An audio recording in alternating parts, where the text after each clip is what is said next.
Why did this landlord rejected my offer? And I avoid impulsive financial decisions. I would literally guarantee you success. Hello and welcome to this video. In this video, I'm going to share with you the 5 steps I took to become a property millionaire. Now, if you've been watching my videos, you've not been completing it, this is one of the videos you need to watch and complete. You need to watch the whole thing, because this is the roadmap. It's the blueprint I use to actually get me to where I am today. So if you're one of those, if you're busy, don't watch the video right now, because I don't care about how many views I got, to be honest. I'm not really particular about the views I have. I am more particular about the people I impacted positively. So if you're busy right now, don't watch this video. Make sure you are in your car or you're not busy, watch this video so you can have the blueprint I use to get me to become a property millionaire. If you like my video or any of my video, don't forget to hit the like button below, subscribe to my channel for more amazing video. Liking that video, sharing it also help the algorithm to push our videos out there. So let's get to it. My 5 steps to becoming a property millionaire. Well, before I became a property millionaire, I was working like yourself. If you're working, if you're a business person, I wasn't that smart or clever to become a business person. So before I actually start doing properties, I was in a normal job, working sometimes maybe 8 to 6, 8 to 7, sometimes busy working. And I realized, looking at my managers, that probably I may be doing the same thing until I retire. And then I said, is there anything else out there? And then I start looking into different sort of options. I look at shares, I look at Forex, I look at, back then there was no crypto, look at stock trading, look at all those things. I realized they are really good investment strategies, but they're not for me, because it looks like I may be gambling a little bit, doing things like that. So I wasn't sure, especially when it comes to Forex, for example. I did not have a clue of it, okay? I realized, you know what, I tried it a little bit, to be honest, I'm not gonna lie. I tried it a bit, I lose a bit of money. I was like, no, this is not for me, I just cannot do this. I started stock trading as well, you know. So I realized all is based on speculation. And by the time I took action, the people would have made money all the time, because the way it worked for me back then is I need to follow someone who is trading stock. When they buy, I buy. But then I realized, by the time they buy, I realized they bought, right? By the time I buy, they are about to sell, right? So they would have actually increased the market at that point. By the time I buy, because they got thousands of people following them or millions of people following them. So when they buy, everybody buy, guess what? The price goes up, right? By the time I don't know what number am I in, part of those millions. By the time I get there, the price would have gone up, and as soon as I buy it and he sells, and then obviously when he sells, we all sell again, so we made loss. So I realized literally I was gambling my money away. Then I bumped into a video that allowed me to understand that really I could start a property investment with little to none of my own money. So I looked at that. Then I took the leap of faith. I said to myself, property is my own thing. I need to invest in property. So before I started investing in property, I did something very important, which is what I'd like you to do. Write this down. What I did basically, I sat down, look at my expenses. Where my expenses are going, and how am I being able to save? I look at those 3 things. And then once I've know where I am in my expenditure wise and where I'm and my income wise, and I've obviously tried to tweak my expenses to ensure they are minimal. And then I set my financial goals. I set myself in my first year to be making maybe £8,000 a month in properties, okay? So when I share my vision with other people, they think I'm crazy. I'm thinking, you don't even know about property. How could you set yourself a £8,000 a month financial goal? So, but what I did basically, I created that goal in order to motivate me enough to be able to wake up in the morning and do it, basically. If I set myself £1,000 or £1,500 a month, which is what I was earning, it's not motivating enough. I'd rather go to work and make that £1,500. So once I've set that goal, I create a plan. I said to myself, what do I need to do in order to get me to that £8,000 mark? Okay, so I set it, I make a gigantic goal, and what I then do, I break that into bit by bit.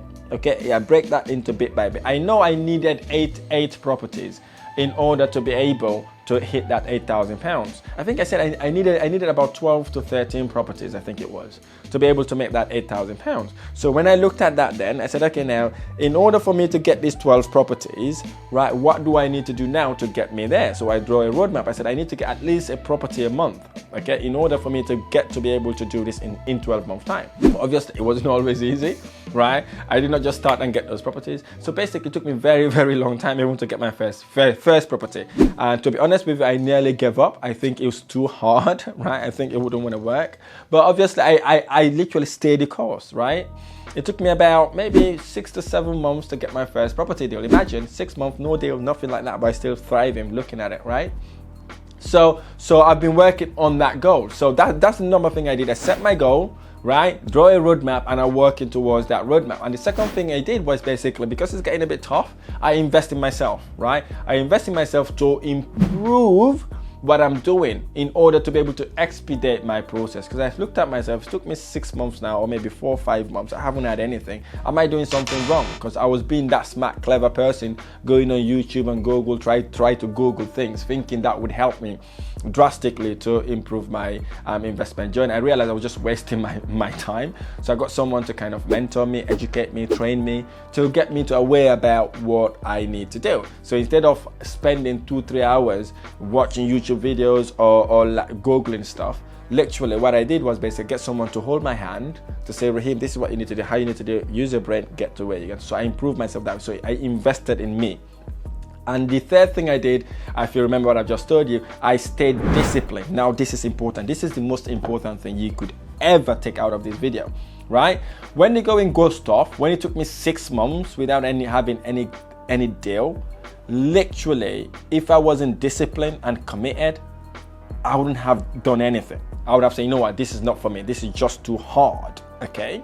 6 months not having any deal. What am I doing? Why should I go and pay someone else to train me, for example? I've already spent 6 months not getting anything. I was beginning to think it was a scam, to be honest with you, but I stayed the course. And I avoid impulsive financial decisions as well, in terms of buying stuff and all that stuff. And so I stayed because I become disciplined. I know it was hard. It was very, very hard for me, but I stayed because I committed and I focused. That is key. And the fourth thing I did, I monitor my progress. So because I didn't have money, I decided to use a rent-to-rent strategy, which is where you rent a property from a landlord and rent the property on a room-by-room basis. So what I do, whenever I go and view a property, right, if I get a yes or no, well, in most cases, no, I'm going to be honest with you. So what I do, basically, I take note. I take mental note, and I take notes as well to see why did this landlord rejected my offer, right? And I look at those notes to find out what can I do then in the future to actually advance that, to make sure then I do not have that problem again, right? So I learn from that, literally any mistake I made, why did he reject me? I find out what it is, and then what can I do to resolve that in the future? I resolve that, and then that's how I was able to kind of tackle all the objections I had. And then the thing, not knowing, having this rejection was a good thing for me, right? When I started, I thought that was a bad thing. Literally, I was thinking, why is everybody saying no to me? Only now looking back to realize it was building a resilience in me. It was building me stronger. It's making me have a thicker skin. It's making me not taking no for an answer. Okay, so it was building me strongly so I can become a better entrepreneur. Okay, so I monitor that, I review it, and then obviously by then I've got a coach, and then I try to talk him through my objections, and I was able to overcome most of those objections. And the fifth thing I did was consistency. Now this is important. If you've not written anything down since you started watching this video, consistency is the key. Never ever leave what you need to do today for tomorrow. Never do that, right? When I set myself to look at 10 property deals a day, it doesn't matter what time of the day or night it is, I get it done. I get it done. That's what you call consistency. Okay, every single day I need to see 10 properties, and every single day I need to do this. I book all my viewings on Saturday. Sometimes I'll have like 10 viewings, 15 viewings, right, over the weekend, you know, and I'll be looking for property deals when I'm in my work break. You know, when I'm in my toilet breaks, I'm looking for properties. I was consistent because I was in a zone now, because it becomes a zone, Okay, it becomes a zone. So that way it becomes a lifestyle in me now. Looking for deals, looking for deals, looking for deals, looking for deals, getting rejections upon rejections. On my lunch break, getting my laptop, sitting down in my little corner, going to my car, looking for deals. That's what I was doing all day long, every single day, 7 days a week. Okay? So it wasn't always easy. As I said, it took me 6 months, but I stayed the course, right? And when I hit the 6 or 7 months, I secured my first property. I was like, yay, got my first property. This actually works, okay? So when I got my first property, now I've learned a lot during that process. Guess what? The properties start coming. Left, right, and center. Left, right, and center. I'm closing deals. Closing deals, closing deals, closing deals. I'm thinking, I even have got the money to pay for these deals. So, but I did not say I don't want the deals. I kept the deals, bring all the deals. I saw all the deals in front of me. Basically what I did, right? I kept the one that are very good for me because of my financial situation. And guess what? I sourced the remaining deals. So when I sourced the remaining deals, I used the money from those deals to pay for the other deals. So I set myself to have about 12 properties, right? I'm telling you, by month 12, I was on my 17 to 18 property, right? Because it got hard at the beginning, right? I did not give up. And then I started having all these properties coming towards me now, because what happened, once I've got the first one, that landlord recommended me to another landlord. And that landlord recommended me to another landlord. And this first landlord wanted me to take on all his properties. Literally had 5 properties.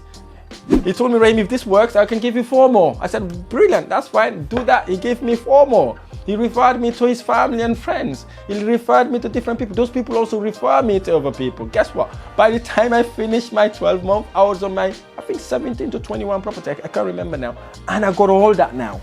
Boom. And all together, those properties were generating me about £10,000 per calendar month. Passively, net profit. Okay? So what I then do basically, once I save those money, guess what? Start buying my own properties. Buy 1, 2, 3, 4, 5 properties until I become a property millionaire. It's not a magical thing to do, right? Be honest with me, right? I'm talking to you right now. Is this a magical thing to do, right? I'm not saying it's easy, but you know, it's about tapping into the right resources, getting someone to help you, guide you along the way, or making that leap of faith and stay the course. That's what made me a property millionaire. These are the 5 steps. If you implement these steps, right, implement what I've just shared with you today, I would literally guarantee you success, right? There's no way you won't be successful, right? The only thing that's stopping you from being to what you want to be is taking that action and staying in the course. I really hope this video has been helpful. If this video has been helpful, smash the like button below, subscribe to my channel for more amazing videos. I look forward to sharing the next video.